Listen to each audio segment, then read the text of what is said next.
As the industry has progressed over the past few years, we've seen more and more impressive tech crammed into our smartphones, but at the same time we've had to say goodbye to a whole host of fantastic phone features.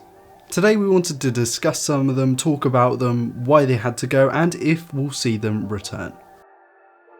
The first one is obvious and most of us are sick of hearing about it, but the 3.5mm headphone port could not go without being mentioned. It's been a staple in the smartphone game for well over a decade now and has only recently started to be phased out. The impact this has for users is still pretty major, and whenever I get handed the aux cord I still have to do the awkward, yeah, my phone doesn't have a headphone port kind of thing, which is awkward, but I suppose it's not the end of the world.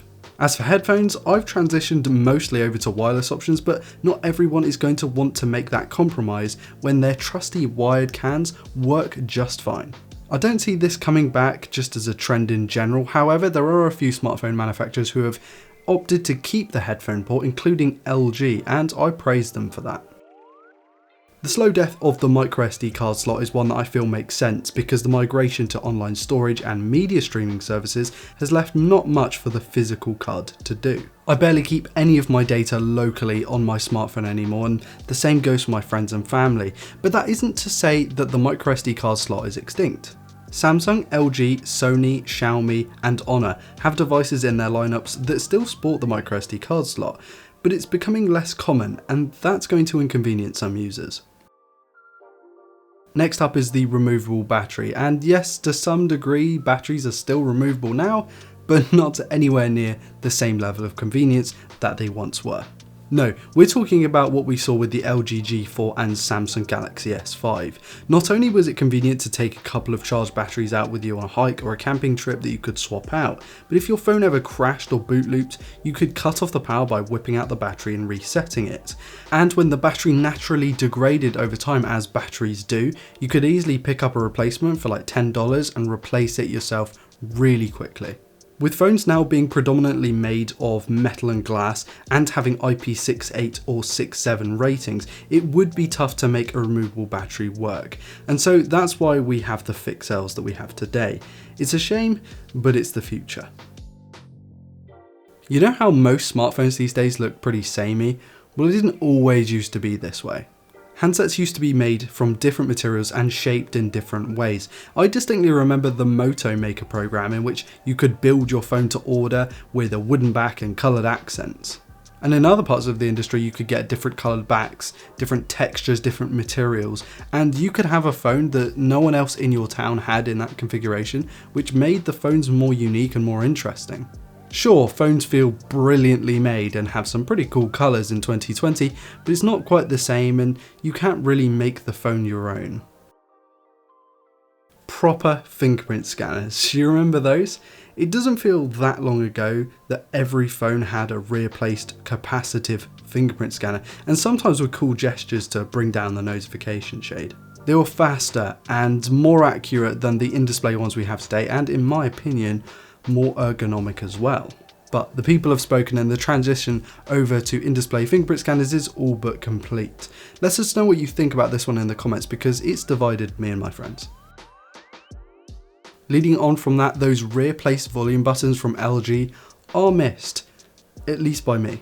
LG did a great job with its G3 and G4 that sported the rear buttons, and many of my friends who owned LG devices really liked them. Sure, they took some getting used to, but they were different and unique, and I think we are missing a lot of that in the smartphone industry today.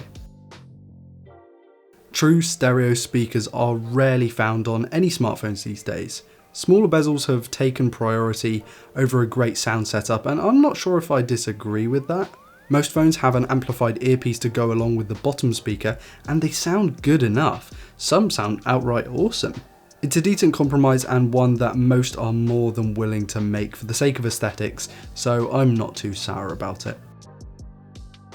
The same goes for physical buttons like the track point, like the keyboard and so on.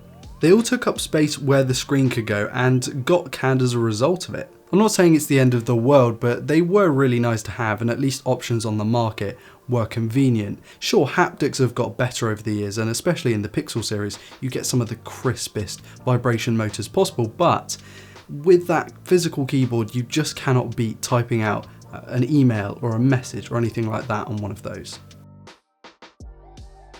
Nowadays, when you buy a top tier smartphone, it's unlikely that you'll be receiving everything that you want in the box. You tend to get the charging brick, a USB cable and the phone itself, but how about a headphone dongle, a USB-C to A adapter, TPU case, or even a decent set of earphones?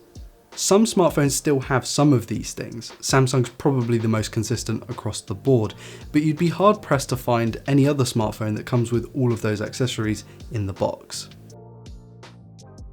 Two types of smartphones that we barely ever see these days are compact and rugged editions.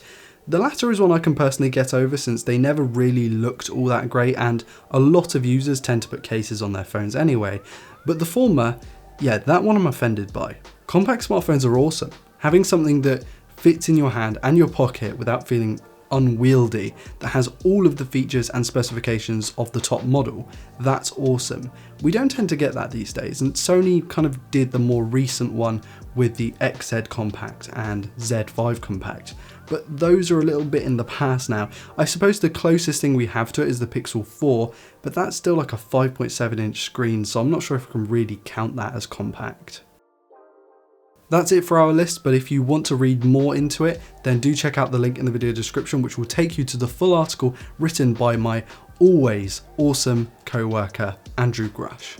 Whilst you're down there, hit like and subscribe to never miss a video like this one, and let us know in the comments what you think we missed off of this list. We'd be really interested to hear your thoughts on the matter. Anyway, I've been Ryan Thomas with Android Authority, and I'll see you later. Peace.